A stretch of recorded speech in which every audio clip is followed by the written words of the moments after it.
I think we may now be live.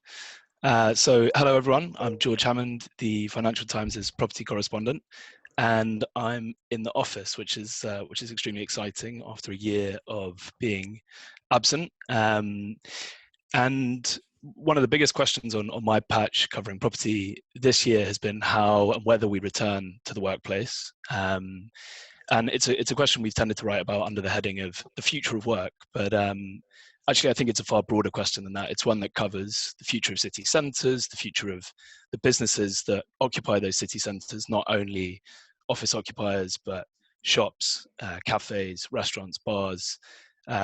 It's an issue which has huge ramifications for cities and how we use them. So we have a great panel today who I hope are gonna help us answer some of those questions and look at some of those issues of how those businesses will be affected.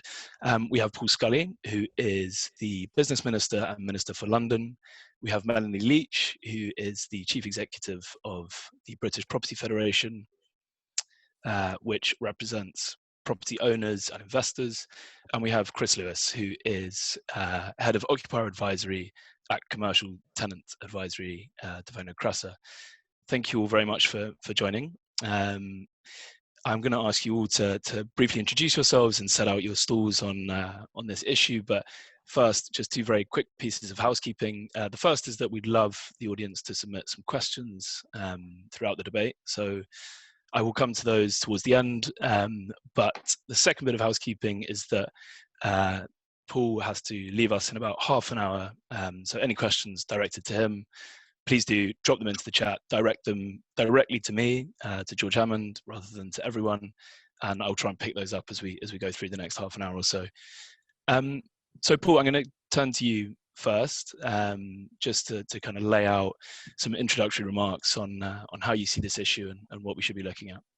Thank you, George, and thanks to DeVono Cresa for inviting me to speak here. It's really important that we do discuss London's recovery as we continue to make that positive progress through the Prime Minister's national roadmap. I'm sitting in Whitehall at the moment. You can tell from the flag, which I just stolen from Minister Zahawi's office as he's out jabbing the nation. What a success story that vaccination programme is at the moment, because we've got every reason to be optimistic about the progress to date.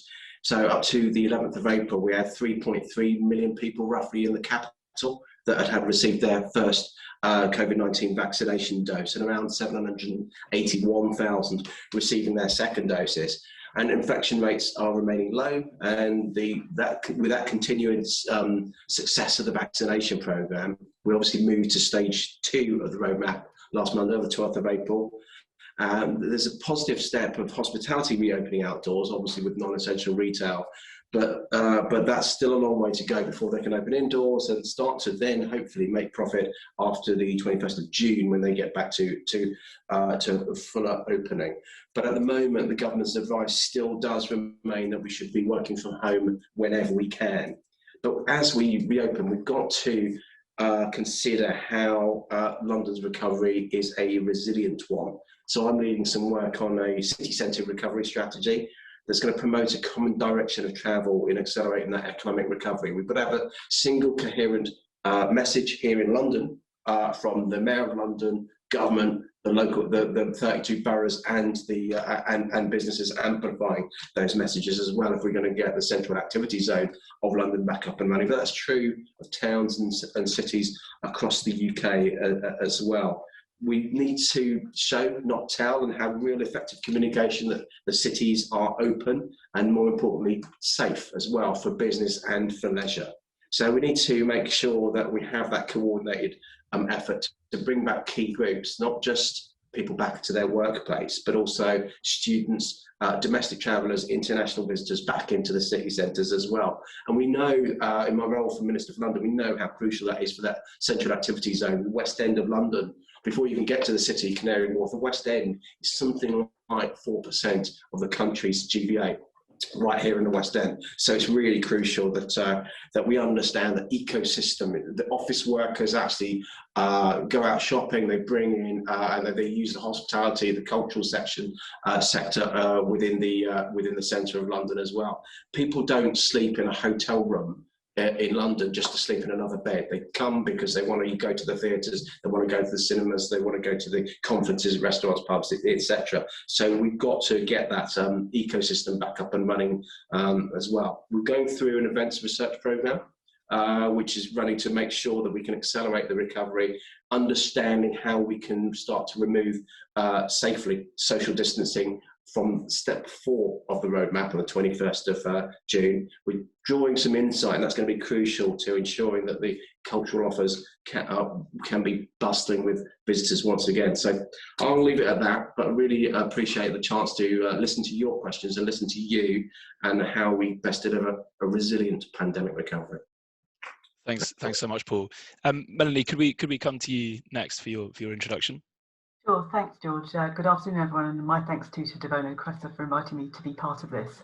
As you mentioned, we are the trade association, the membership organisation for the property sector, for property owners, and my role, therefore, is to look across and think about, on their behalf, how we can help build recovery as well as manage the impacts of the last year. I mean, property owners over the last year have not only kept buildings safe, whether or not people have been in them, well maintained, helped the tenants and customers who come through them to prepare themselves to come back safely over time. But they've also supported tenants very significantly, recognising that it's an economic partnership between a property owner and a tenant. They have mutually aligned objectives in terms of keeping buildings safe and making sure that as soon as possible they can be used again to full extent. And obviously, I think the roadmap, I will try not to disagree with the Minister over the next half hour, although we may do so, but I think the roadmap, Minister, was a really positive step forward because that gave people confidence to start to plan more certainly for the future. And I think we all hope with every fibre of our beings that nothing will happen along the way to disrupt that clear road path that we have. So that's been really positive, I think. What we do know about cities is that they are resilient. London is a resilient city, but it's, around the country, Manchester, Liverpool, every city has been through its ups and downs, and cities are resilient, and I'm confident, like the Minister, that they will bounce back. I think the roadmap and some of the other factors that are now at play are giving, analysts more confidence to start predicting there'll be a relatively sharp bounce back from COVID. But more importantly, I think, it's giving the businesses that bring to life our town and city centres, hospitality and businesses, retail businesses and so on, it's giving them the confidence to start to predict that they're actually going to do really well in the second half of the year. They're starting to be able to have that confidence to say, we know we can recover, we know we will be able to build back. And that's critical, I think. We know from the last couple of weeks that there's an appetite amongst all of us to start to get out and socialise again. Now we can, to go and freeze outside drinking our beers and glasses of wine. We've seen that, and I believe that we're seeing more and more appetite as well for people when the government reviews the guidance and hopefully gives us the green light to get back into offices too. I think the first few months of working from home in the sunshine was quite nice for those of us who are lucky enough to have gardens and outdoor spaces, and let's not forget everyone doesn't have that. So it's been a real struggle for some people for over a year now. But even for those who have good spaces to work in at home, good facilities, I think increasingly are understanding what they're missing from the office, as well as what they've perhaps gained in terms of other things from working from home. So, whilst I think they'll be more likely, I'm sure we'll come on to talk about this much more, a blend, slightly different pattern of working going forward. I think what I'm hearing from my members and seeing and hearing from both the property owners and the employers is there is an appetite for people to come back together and get all the positive advantages that come from being in a collaborative space, from networking, from building those relationships, and also critically, I think, supporting our young people to learn their trades, to grow, to be mentored, to develop. There's so much that we're missing. So I'm confident that offices will recover strongly too over time, although the pattern might look quite different. the last thing I think I'd say is, there's not going to be a one size fits all. It's going to look very different in different towns and cities across the country. My neck of the woods, I live very close to Crawley. Crawley is going to feel quite different with its reliance on Gatwick, in terms of how it's going to recover and come back than some other cities in other parts of the country. So I think we're going to have to sort of, to some extent, tailor-make solutions for individual locations. But overall, I think, we're starting to feel, it feels much more confident over the last few weeks than we have done for some time, I think. Thank you, Melanie. Chris, can we come to you? Yeah, thanks, George, and thanks, Paul and Melanie. So we're slightly unique as a practice in that we only represent occupiers, businesses, those who use office space. So our only vested interest, I guess, is those businesses that reside within all these buildings across London. And we're lucky enough to work with clients from all sectors of all sizes in all parts of London. And I think the one consistent thing that we've seen over the course of the last year is this kind of journey, a bit like a sort of slightly black romantic comedy where offices, absolutely everybody fell out of love with them and saw them as a scapegoat and the opportunity to save money and all the rest of it at the beginning of the pandemic. But very quickly, actually, as we went through the course of the year, the gaps started to appear, and the reasons why offices are a place to bring people together, to work, to collaborate, to grow, to have fun, became more and more important as those activities became wanting within those home offices, which were sort of acceptable to varying degrees, as Melanie says, depending on individuals' circumstances. So I think we begin this year and have begun this year in a sort of polar opposite to the same time last year from the point of view of what the role and purpose of an office is, and we definitely see that clients talk now a lot more about not do we need an office, but what is the office for? And we don't subscribe to the view that because people may have adopted a hybrid approach, things have changed dramatically, because we shouldn't forget that a lot of people already were relatively hybrid in their approach to office space. This isn't a new thing. That said, we're quite surprised by how many people it has been a new thing for, and it kind of pushed through that process of change pretty speedily. But most people reacted positively to it and have done, and those behaviours become embedded. But the bottom line is people will still need a place to work, a place to collaborate, and all of those good things. And we really don't see the impact on space being as dramatic as perhaps some would like to kind of highlight. That said, there are challenges and there are also opportunities, I think, for building owners. They've got to look a lot harder at their buildings and the kind of obsolescence question around form and function of those spaces. The expectations around the environmental credentials. So ESG as a topic for businesses is becoming incredibly important, both aspirationally, but also from the point of view of investor requirements, etc. So how a building responds, but also how they're able to demonstrate to their people that they've got their well-being front and centre. So the space that they're asking their colleagues to come into are safe spaces and places where they can be together and enjoy working together in an environment that suits them. And on the whole, most developers and owners of buildings are already on that journey and have been on it for some time pre-COVID. But I think for those who perhaps haven't necessarily woken up to doing things slightly differently from a building provision point of view, that's definitely on the agenda now and will have to be moving forward.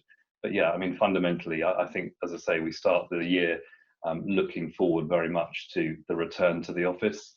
I think the roadmap is important. There are big questions on government in terms of how it messages that return to work.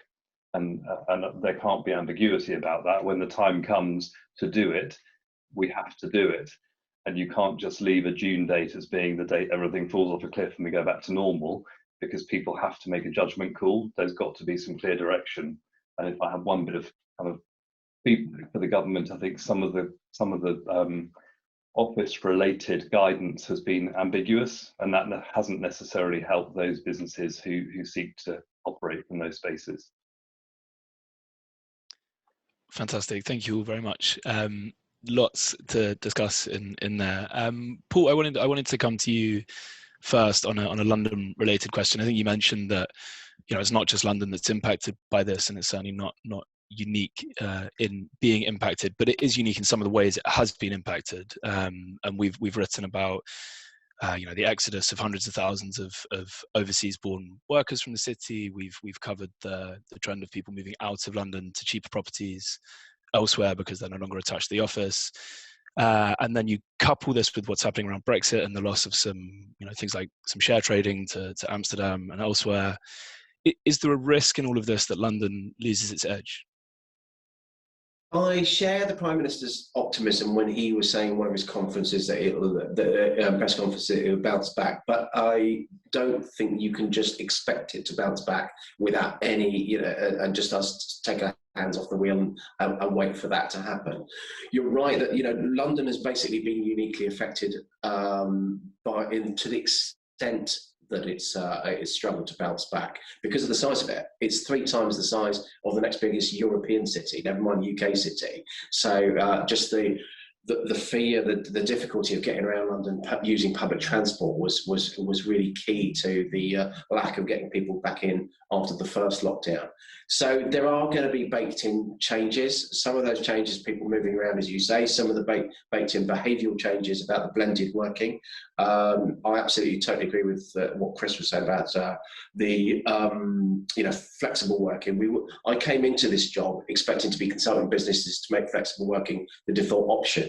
What I'm trying to do now is almost pull back slightly to say, don't forget, flexible is flexible. It's not permanently working from home, because that's basically just living at work. Mm-hmm. So you're right to actually, highlight the fact that younger people, especially, when you started, George, as a journalist, it's nothing quite like being around someone that's been 20 years in the job, sniffing out stories, getting through those kind of things. It's about having those chance drive-bys or those informal meetings, because we have, you've got to get those coffee machine, those water cooler moments, because all of this is just like the Truman Show version of real life. Someone curates Zoom meetings and team meetings and works out the cast list of who's on there. But we'll only get back when people actually get that sense of what they've been missing, which is part of our communication strategy. You've got to be in London to enjoy London, to enjoy the benefit of it. But just finally, I'd say that for big businesses that may be thinking of a permanent change of just throwing the baby out with the bathwater, don't expect London to be the same as a result. Theatres cannot live on fresh air, for example. So if you want to enjoy London, if you're living around like Melanie is near Crawley, I am in southwest London, and the whole point about living in those sort of areas is that you not only get the benefit of the smaller suburbs, the green belt nearby, but you've also got the world's best city right on your doorstep. And that won't be there if you don't use it. Like anything, use it or lose it. Mm-hmm. And as we come into this, the use it or lose it narrative, we need people back into the city, back using it, all the amenities as well as the workplaces. There's a question that's come in from Gerald Kay to you, Paul, which is the PM said he would be driven by the data, not by the dates. Now we're close to zero COVID in London. Is there an argument for opening up a little bit quicker? Why is lockdown not being ended at this point? I would say no, and I'll tell you for why. Because essentially the process is that first of all, the virus can only be transmitted by connecting people. If you and I cannot catch COVID off each other through a TV screen, we can do. I've got 2 people sitting right here. I could if we weren't having our lateral flow tests and weren't socially distanced apart. And so that's the only way you can connect it. So actually, we brought schools back, because it was always the settled policy that schools were last to close, first to open. And once you do that, you've got to stand back, wait for a little while to see what that does to transmissions. And that's 4 weeks that you then give a week's notice to get to the next stage. Now, clearly businesses need more than a week. I know that, but you get the sense, as long as we are on that journey and continue on that journey, although things are looking good, it won't take much. We see the Indian variants coming through. Mm-hmm. We don't want to run before we can walk and just risk getting derailed. This has to be irreversible. This has to continue in a single direction. So I know people want to go faster. Some people want to go slower. Most people want to go a bit faster. But I think we've just got to be steady as we go. It's that certainty that you started off talking about that's much more important here, I think. Mm-hmm, mm-hmm. And Chris, I want to come to you on that and what you're hearing from existing occupiers and prospective occupiers. How much fear is there still about getting back into the workplace and beginning that recovery that Paul's describing? I think fear is a big word. There's probably trepidation, and I think there's a certain amount of responsibility that employers feel for their staff. But there's also a lot of frustration. You know, I think most businesses now are at a point where they would like to have some form of reopening of the office, and I don't think they feel empowered to do it. And there are some big questions. You know, public transport. You know, what is the public transport response in the short and medium term to this? You know, I live out of London, so to commute in, my train normally would be packed. That's not tenable from a COVID point of view, whether it's tomorrow or whether it's in 6 months' time. So what is the solution to that? And I think that's a massive question, a bit of an elephant in the room, really, because it's either an enabler or a disabler to the whole return piece. And I hate to think of it being a disabler, but you know, from the point of view of people getting back into the office, most people, whether it's the leaders of businesses or the individuals within, they're ready to get back. They're ready to get back, but there just isn't clear guidance as to what that looks like and what the expectations are on employers and employees. And Melanie, coming to you on this, what's the mood among your membership? Is it fear? Is it trepidation? Is it anxiety? I mean, obviously, if people aren't back in the offices, then why would you take on an office lease? And if people aren't back in the offices, what happens to the businesses surrounding those? If there's no income, then there's nothing to pay the rent. This obviously has huge ramifications for the property owners in London and other centres of work.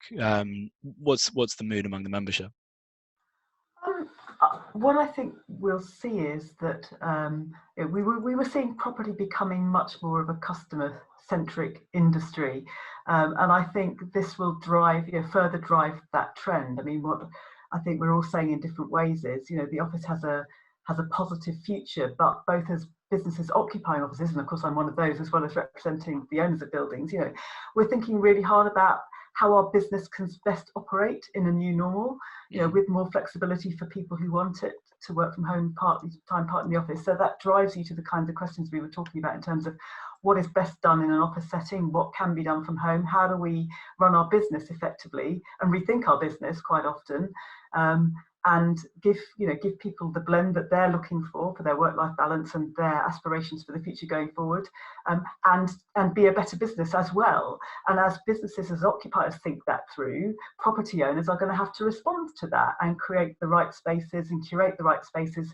to give people what they want as customers. And I think, you know, what that means is that, you know, prime office spaces, positive office spaces, you know, we're going to have to incentivize people to come to the office. And that's partly about the human connection and collaboration, but it's also about the office being a nice place to be in and a place where they feel comfortable and they want to be there. So property owners are going to have to respond to that. And if you do have, you know, lower quality office stock, then you're probably shaking your head really hard right now as to how you're going to compete to make that office a really attractive place for people to want to come to, as opposed to just a place that someone's got a lease for and that's where they run their business from. And that's, you know, that's all part of an evolution that is a positive evolution, I think, for the sector. Yeah, I definitely want to touch on you know, what the office of the future is likely to look like, what demand is pushing for on that front. But I think the other thing that comes to mind when you're talking about, you know, how to convince people it's safe is stuff like public transport, is the whole environment and the ecosystem around the offices. And Paul, I wanted to come to you here on this and talk about what you as Minister for London and working with the Mayor can do to create that kind of safe environment. And there's a question from the audience as well here, which relates to this, which is when will the government review on social distancing, including in office spaces, release its findings and recommendations, which I assume will go some way to clarifying that point? Yeah, absolutely. First of all, can I just answer Chris's point about office guidance as well? If you've got particular concerns, do let me know, just because it's our department that are coming up with this. At the end of lockdown 1, we did a 9, I think it was, different workplace guidance. So it was offices, in cars, in warehouses, factories, these kind of things. And I noticed one of the questions in the wider chat about air conditioning. We were looking at air pressure down to those sort of level of details. Air conditioning is fine as long as you're getting air changes as well, because so much of it is about ventilation. security. But we've done this with businesses, with unions, with business representatives, and with the scientists to try and get the best guidance. But if there's unintended consequences, I've got quite a long ministerial title, and I always shorten it to the Minister for Unintended Consequences. So if there's stuff you find it not working, let me know, for goodness sake. But then that comes to public transport, and public transport, I've been working closely with, speaking to Andy Byford, the TfL Commissioner, who's come in, is a real can-do kind of guy, and they are cleaning the tube network in particular to within an inch of its life, but they're doing it at 2 o'clock in the morning. So actually no one ever gets to see it. And that's what I meant about the show, not tell. It's almost, in order to amplify the message, but you worth paying someone to put some overalls on us and get some disinfectant at 2 o'clock in the afternoon, so you can actually see what is being done, because it's cleaner than it has ever been before. My train in the morning is actually quite busy. I'm in about 7 o'clock, something like that, 7:30, 7. So it's this new rush hour, I guess, getting busier. But it's very much about working with each of the. And I hope we get past the selection, so actually we get a tighter working relationship with them there, because it's really important that we have that single coherent message, but also working with TfL. And Paul, I'm aware we only have you for a few more minutes, so I wanted to drop you another question from the audience, which is: will the government will they clearly say, give a direct instruction to return to the office at any point? I think yes, it will be. But it'll be to go with the grain. It'll be to go, as Melanie was saying, that sort of more hybrid working. There's not. I don't think there's going to be a single right. Okay, fine. Everyone back to it, because people are coming to different conclusions. Goldman Sachs said, right, this was an aberration. We want everyone back in. Nationwide have said you can work from wherever you want. BP have said you can work with. They're looking at 2 day a week in the office, and people are looking at smaller cluster offices around the WeWork styles around London, and then bringing teams in. So I think there will be that baked-in behaviour change. But for the reasons that I said before, we will be encouraging people to come back to the office. But it's not going to be a single. I don't think yet. The sense I get, it's not going to be a single call to action. You must come in and get back to 2019. Mm-hmm. I think the subtlety is, sorry, George. I think the subtlety here is it's not you saying go back to the office. It's you saying it's now safe to resume working in a way that's appropriate for you. I think that's the message that needs to get out there. I think that's a really good point, and that was the. If you can get the problem is you can get too subtle about it, because if you remember, we scared the bejesus out of people with that first stay at home, protect the NHS, save lives, and that worked incredibly well. It meant that trying to get out for lockdown 1, when we just said stay alert, and when we would put the onus back onto the responsibility back onto employer and employees and individuals, people were sort of like, crikey, what the hell does stay alert mean? I've got to do something. I've got to make a decision. So you do need to work with businesses, with people. But you're absolutely right. I think putting the onus back onto people to use common sense and say, yes, it is safe, exactly as you say, Chris, is very sensible. And Chris, I wanted to come back to you on that as well. I mean, I think you mentioned we've almost come full circle in the last 12 months of this being an exciting novelty and something that actually we thought maybe it is quite nice to look out the window and go for a walk when you've got a bit of downtime, rather than feeling you have to be in this culture of presenteeism. I think now we're a long way beyond that, and I've had conversations in the last few days with people who've said the best thing that could have happened for the office sector was the winter lockdown, because it's made everyone realise how miserable they are away from the office or not having it as an option. Where do you think attitudes are now with regards to the office and the demand of employees to get back in? Well, we've been saying for quite some time that the worst moment to declare you're going to give up drinking is in the middle of a hangover. And that's when lots of people made bold statements about their future use of office space.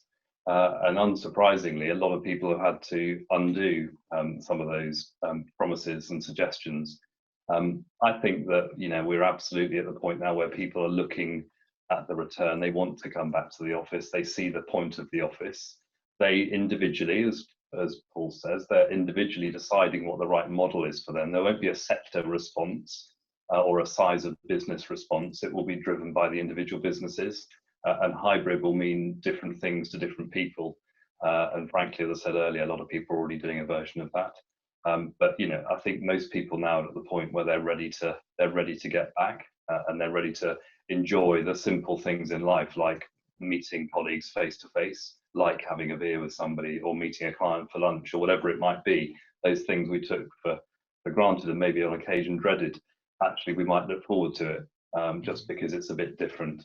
And you can't, we haven't touched on it particularly, but for businesses, you can't underestimate the negative impact that being stuck at home for such an extended period has had, on relationships, on individuals, on families. Going through all of the seasons of the year, you have high points and you have really, really low points. And that's, speaking for somebody who's got space. If you haven't got space, those issues are magnified and incredibly difficult. And as human beings, we thrive through being able to do different things and be entrepreneurial and do all the things that we want to do as individuals and achieve as individuals. And you can only do so much from your kitchen table. Melanie, I mean, how much can office owners create that kind of space that facilitates what Chris has just described and tempts people back away from their kitchen table or their home office? Well, I think they're going to have to, is the short answer, because we're a customer service in business in providing office space. And I think it'll be competitive, at two levels. I mean, both at the level of, businesses need to think through what's right for them. And although I agree with Chris, there won't be a kind of one size fits all, you will probably get similar kinds of patterns emerging in similar kinds of businesses, because they'll work out how the business will best run with a particular type of pattern. And then I think it will become a competitive issue, because people will migrate to the businesses that they think are both the successful businesses, but also offer them the best blend of work and life balance, etc., that's right for them as individuals in that sector. So I think you will start to see some sectoral trends emerging, quite likely. And in terms of property owners providing that office space, they will respond to customer demand. So as businesses think that through, they will want to provide the right spaces that deliver what the customer wants. And I come back to, I don't think any forward-thinking responsible property owner has anything to fear from that, because that's no different to what they've been doing over the last few years, is trying to respond to customer demand, create the right spaces that give businesses what they want. But I think it will challenge others to have to rethink what they're offering and to whom they're offering it. Well, I mean, it comes back to this point which you raised earlier, which is, what is the point of the office in the post-COVID world? And there are obviously big changes in the sector afoot prior to COVID, some of which have been accelerated, some of which have been diverted. But are you seeing wholesale changes, any of you, on that front, in terms of what people want to use their offices for? I'm conscious of your time, Paul. Do you have a view? I do have to go. No, I mean, no, I think people are still discovering, first of all, how to get in, how to move people around in their offices. So I'm sitting here with my ministerial floor. It's been reasonably well occupied as we've been in and out doing parliamentary stuff, but actually the rest of the department is, it's pretty empty. And we try to lead from the front. So we want to get people back in when we can do it safely, as you've rightly been saying. But also we are, this is coupling with our levelling up agenda as we're setting up departments around, or sub-units around the country as well. So it's going to coincide with our change of London. But it'd be interesting to catch up with you guys afterwards to see what you are finding in your buildings. Thanks so much, Paul. Really appreciate you making the time. Yeah. Thank you. Chris, do you want to come in on that question? Yeah, so I mean, from our perspective, I don't think there's a single client who we're working with who isn't reviewing how they use their space. Now, there are two parts to that. Part one is for the return, whatever that means, individual cases. So that's really a short-term solution to the return. And then it's, what does the longer term look like, and does it really look dramatically different to what was there before, or actually is it just a slight evolution and a sort of hastening of a refit that they may have done at some point in the future anyway? It's just brought some of those things forward. I think there are some big questions over integrating technology into people's fit out. Dealing with this whole issue of a meeting room half full of people in person and half full of people via Zoom, and all of that serendipity that you get before and after a meeting that's lost. How do you try and replicate that through a technology solution? And there's a question on that as to if that's viable at all. So there's a lot for people to have to think about at the moment. We're encouraging clients, certainly those who are not at the point of doing some form of move, not to spend a fortune on this stuff, because what's right today could be very, very wrong in a couple of months' time. So let's just make it as fit for purpose as it can be for a day one return, and then just see how things pan out. That feels very pragmatic. I was speaking to someone yesterday who was selling an office with a Zoom theatre, which, yeah, I mean, obviously very appropriate for now. How much that works in 6 months, a year, we'll see. But I mean, in terms of the specifics, Chris, you mentioned that you were seeing a bit more activity from occupiers earlier this year. Were they coming forward looking for very specific types of space, not looking for specific types of space, or is it still just a massive open question on this market? Well, I think best in class is still, you know, out there as being the product that will let at the moment, and that's definitely what clients are looking at, because of all the things that we talked about in terms of specification and provision of an environment that is safe for workers. Really, the question you're asking about, I guess, is as much about what you then put inside the space, and that part of it hasn't particularly developed, I'd argue, at the moment. But it certainly will do over the course of this year as things become clearer and requirements become a bit clearer from the space itself. What's really interesting is, and Melanie will absolutely understand this from her members, because I'm sure they're reminding her at every opportunity, you know, whilst there's an awful lot of space on the market, and over the course of this year, in some cases, it's from certain directions, it's increased significantly. The amount of quality Grade A, best-in-class space is almost as low as it's ever been across London. And so actually, you know, when you start to think about it from a tenant's perspective, about where you look and where you find appropriate spaces, you have to be pretty open-minded about what you're prepared to look at, or you have to be prepared to spend money yourselves retrofitting some of the facilities into spaces as part of your fit-out. So, you know, it's a real balancing act for tenants at the moment to find space that accords to their budget, but also provides a safe environment for their people. Mm-hmm. Yeah, I mean, I think it's one of the most interesting conversations in the sector at the moment, is this idea of the bifurcation, the polarization of the office market, and that, you know, good quality Grade A stock being snapped up and being very high in demand. As you mentioned, vacancy rates were very, very low in that coming into the crisis.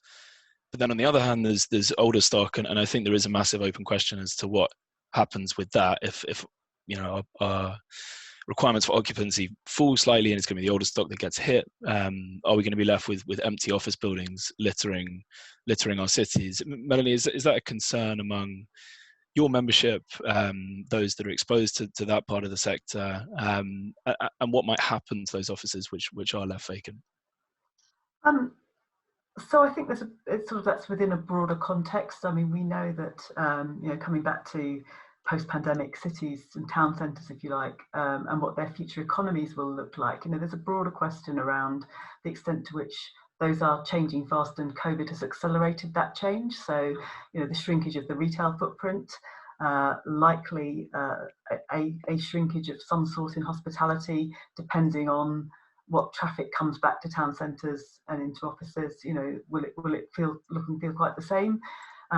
Some of the older office stock going out of the market. I mean, there is going to be a huge amount of space that's going to need repurposed in town and city centres across the country, I would suggest, and actually figuring out how you do that is not about a building by building approach. That's going to have to be about an approach that says, what's the vision for this town centre moving forward in a post-pandemic world? You know, what's the USP of this place that we're going to build around in terms of trying to build a future economy and a future built environment? And then how do we attract the right partners to do that? So, you know, we see public-private partnerships as fundamental to that, local leadership as fundamental to that, because we know, you know, it's been shown time and again, that if you get a strong local leadership behind a clear vision, that will attract investment.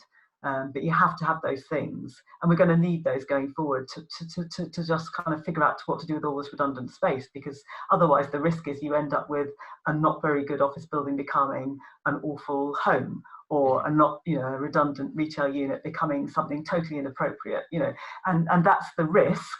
And that's why, you know, it's a shame the minister's not still here to hear it, but that's why, you know, working with the property owning and investment sector to reimagine places rather than just worry about what we're going to do with one empty building, what it's going to be used for in the future, is absolutely the agenda the government needs to be on if it's serious about levelling up. Mm-hmm. And are you seeing that being done effectively? I mean, that public-private partnership working with local authorities and indeed with the buy-in of central government, is that happening anywhere in a way that you think provides an effective blueprint? I mean, there have been great examples of it over time historically, and we've showcased them at BPF from time to time. And you know, you can walk through. I mean, King's Cross is the sort of the flagship example, given that we're in London. You know, but there are plenty of others around the country. Paradise Circus in Birmingham, you know, Liverpool One, etc., etc. There are myriad examples, and much smaller examples too in local town centres.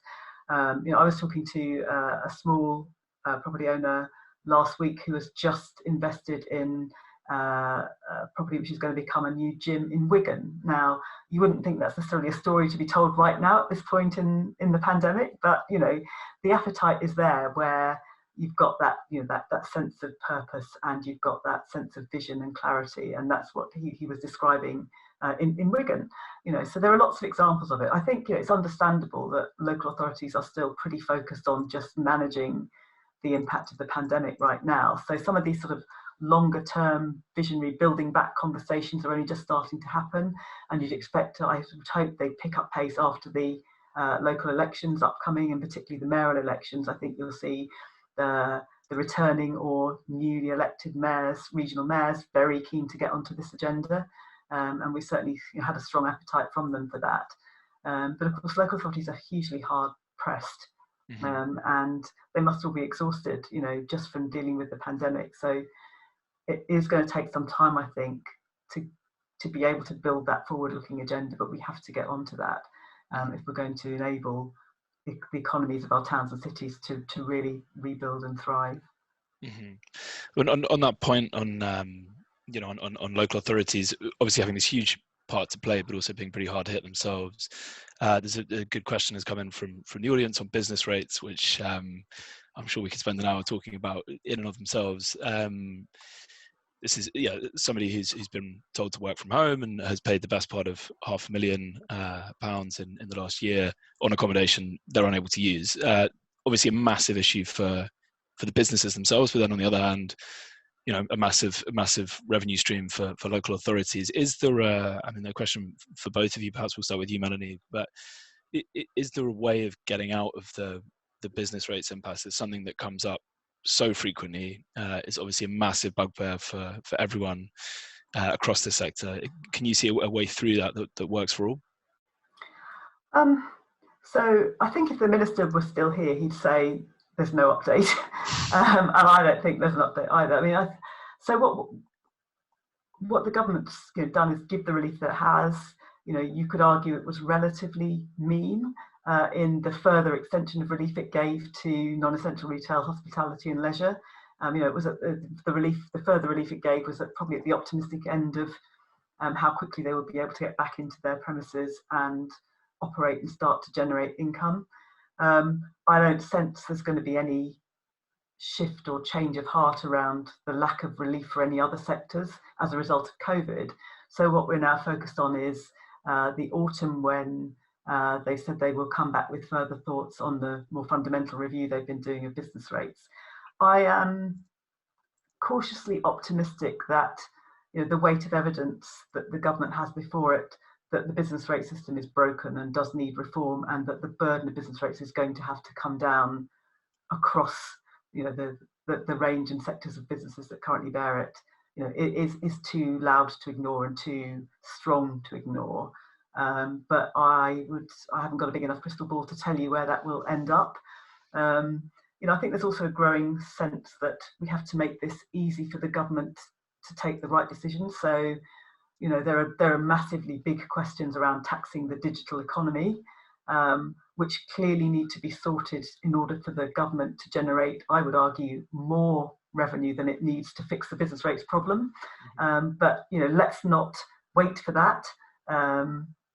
If that's not going to be sorted in the next 6 months, let's find a way of bringing the business rates burden down, you know, from we're arguing that the multiplier that's gone up, to 50% and rising probably, given the impact of COVID, needs to come down to more like 30%. Let's fix that problem, and the government needs to bite the bullet on that, whilst some of these bigger questions and issues play out, which they should do, because I think everyone feels that the tax system is not fair at the moment, and that's different from not wanting to pay it. Nobody feels it's fair, and everybody believes that there are parts of the economy that are not being taxed fairly and appropriately. But that's a huge question, and we mustn't lose sight of the narrow focus on the business rates burden is unsustainable right now, and we need to fix that problem right now, whilst we also ponder these sort of slightly bigger questions. Mm-hmm. Chris, do you have a view on that one?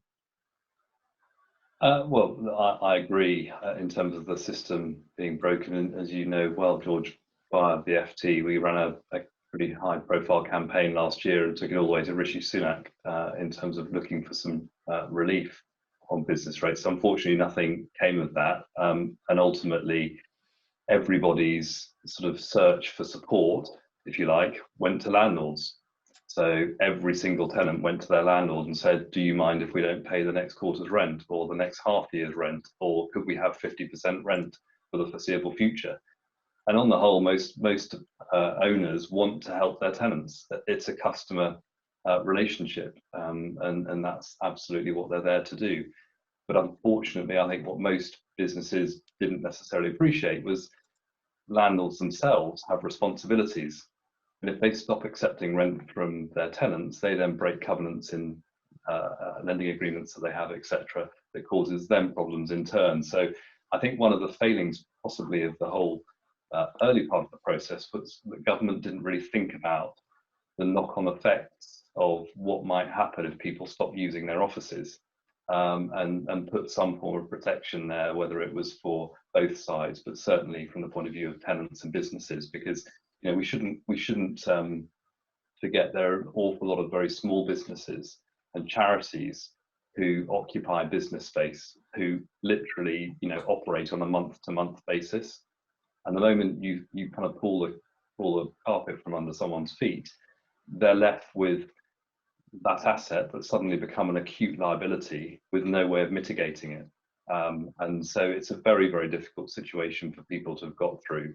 But I think it's just brought into sharp focus how inequitable the whole business rates structure and system is in this country. Mm-hmm.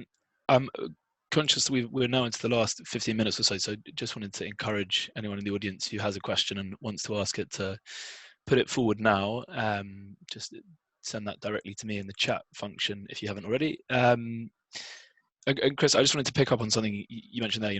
Without the direct government support, these businesses went to, without the business rates relief, these businesses went to their landlords and pushed them for support. And I think in general, Melanie, you and I have discussed this before. There's been not a great deal of provision directly to landlords through government policy, and we've had now over a year of a eviction moratorium, which has meant that rental arrears in the sector have built up pretty dramatically. I think last count was somewhere around 5 billion total. Is there a way of unpicking that rent arrears burden when we get beyond June 30th and the eviction ban comes to an end? And does the fact that it exists and that landlords haven't had the support stunt the prospects of recovery coming out of that? So I think I think it's generous to say that there's been very little support for landlords. There's been actually no support for landlords. And moreover, property owners have been asked to help out, by supporting tenants, which, I stopped talking about responsible landlords because there'll be those who sort of, everyone will have their own definition of what responsible means. But you just talk about rational landlords, and Chris touched on it earlier. I think, it's an economic partnership, it's a relationship. Property owners don't want to have empty properties because, there's no income being generated in the building. It's not alive. It's not feeling like a vibrant asset. And they're stuffed with empty rates if it stays, empty. So rational property owners don't want empty buildings. So they've been working really hard to support tenants, and they focused, that support, on a sliding scale, if you like, but prioritising those businesses who have got nowhere else to go. So those smaller independent traders, and others who've really got no financial health to fall back on.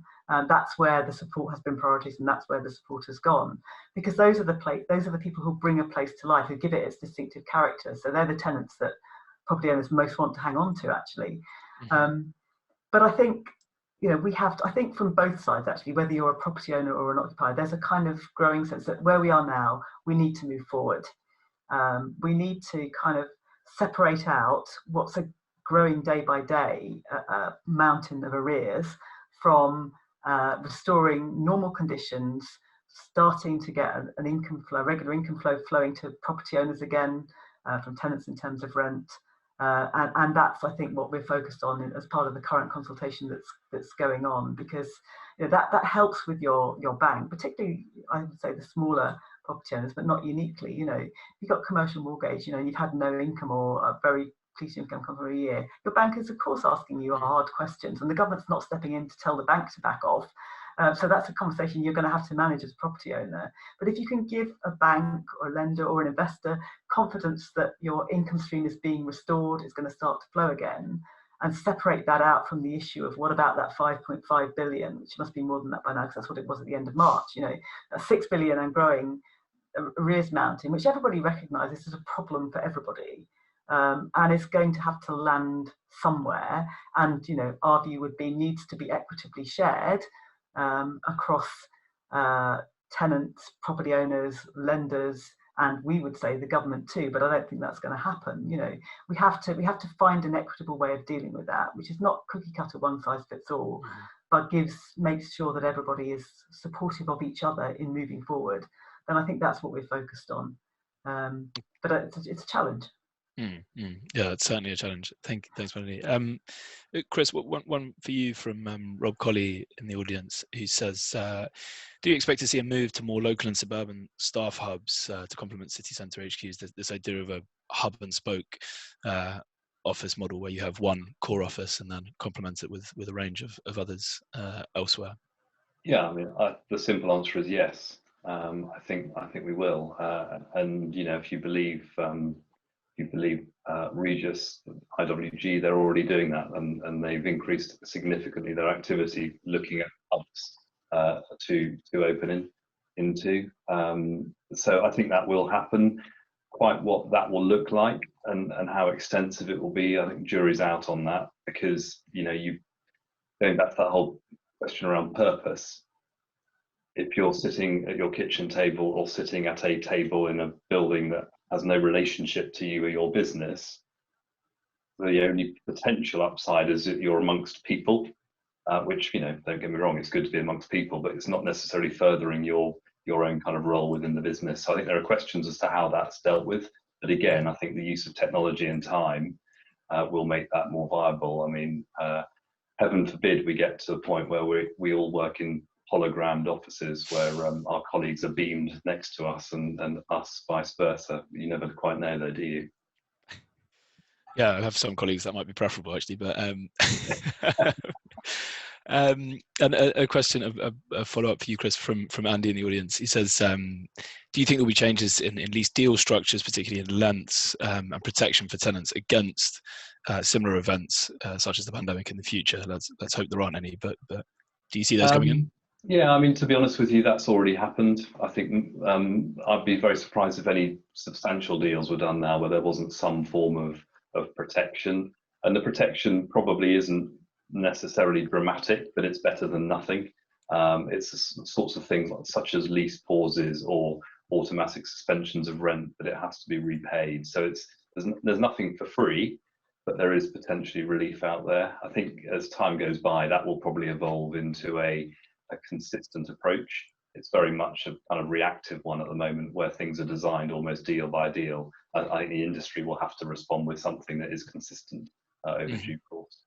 Mm-hmm. One thing I wanted to pick up on was the role of ESG. You mentioned right at the start, Chris, in your opening remarks, and obviously an issue that has preoccupied occupiers, investors, property owners since long before the pandemic. Is that still top of the list in terms of what investors are looking to see in a new office, what occupiers are asking about. Chris, let's start with you on that one, but Melanie, I'd be interested in your thoughts too.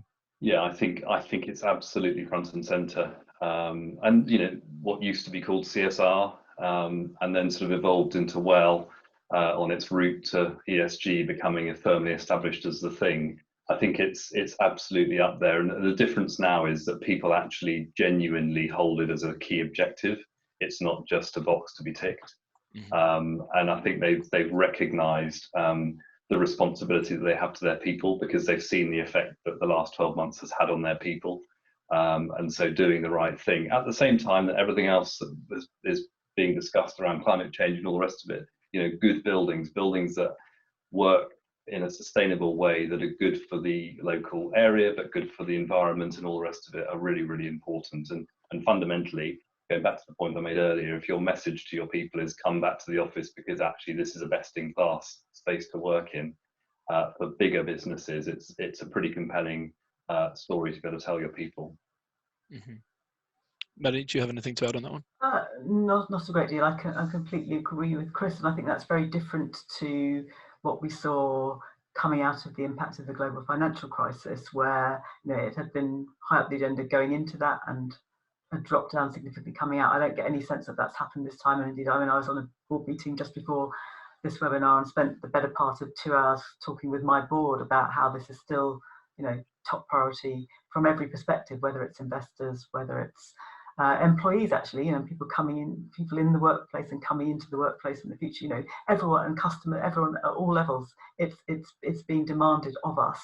And as an industry, as property, we're such a significant part of the story in terms of resource usage, in terms of carbon emissions, that we have to embrace that challenge and rise to it. And even if we didn't know that for ourselves, then I think it's being demanded of us from all directions. And where people are doing it, George, there's tenants responding. You look at Helical's development of Kaleidoscope. That was let in its entirety to an occupier, with others behind. British Land, their kind of redevelopment and reimagination of the whole Broadgate environment and the investment they're putting into those older buildings to repurpose them and make them fit for purpose, they're letting because people recognise they are best in class buildings. And there's a question which dovetails with this issue, I think, from Joe Harvey in the audience. He says, in light of the discussions, are small businesses, non-profits, charities, etc., being priced out of the market? I mean, we're talking about the most desirable stuff being best in class. We're talking about the need to create buildings which are well ventilated and COVID safe, as well as having these ESG credentials. And yes, the Kaleidoscope let out to TikTok, and amazing deal, but at a very high price per square foot for what a small charity would expect to pay. Is that a danger that there are businesses who become priced out or have to go for very inferior stock? What's the risk there, if there is one? So I think from my point of view, from a tenant's perspective, I think you just do what you do. As a landlord, you do what you do, but you just do it well. So if your buildings are not best in class buildings, but they are just solid buildings, you make sure they are as good as they possibly can be. And that means you don't put in a useless air conditioning system that frankly is more trouble than it's worth. You just make sure the window's open and actually the space is enjoyable to be in and all of that kind of thing. I think there's been too much focus on everybody reading what they believe to be the specification of the ideal office and then try and do it on their budget. In the old days, that used to just be white walls and blue carpets and everyone thought they'd tick the box. Whereas now I think people just want a bit of personality in their space, and that doesn't have to mean that it's fully air conditioned with 15 lifts. Melanie, would you agree with that one? I think I would. Yeah, I mean, it's not new news that small businesses and not-for-profits can't compete with global corporates, for the same space. I mean, it was ever thus, and it always will be thus. I suppose the other thing I'd point to that's new, I think, is there's an increasing recognition that places need to be curated, and to curate them, you need a mix of tenants. And actually, I think we're seeing in the best of curated places differential leases, so that so that some of those smaller businesses, some of those social enterprises, whatever it might be, community uses, can afford to occupy space alongside people who can afford to pay a lot more for it, because that's the blend of place that you want to create, and that's the feel you want for that location. Yeah, Mm-hmm. and that's Okay. a really interesting potential future use of things like Section 106 powers.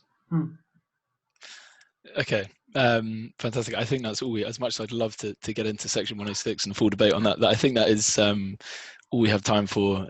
Thank you so much to Chris and Melanie and to DeVono Cresa for putting this on, and everyone else who has joined in and asked such great questions. Thank you all. Thank you. Thank you.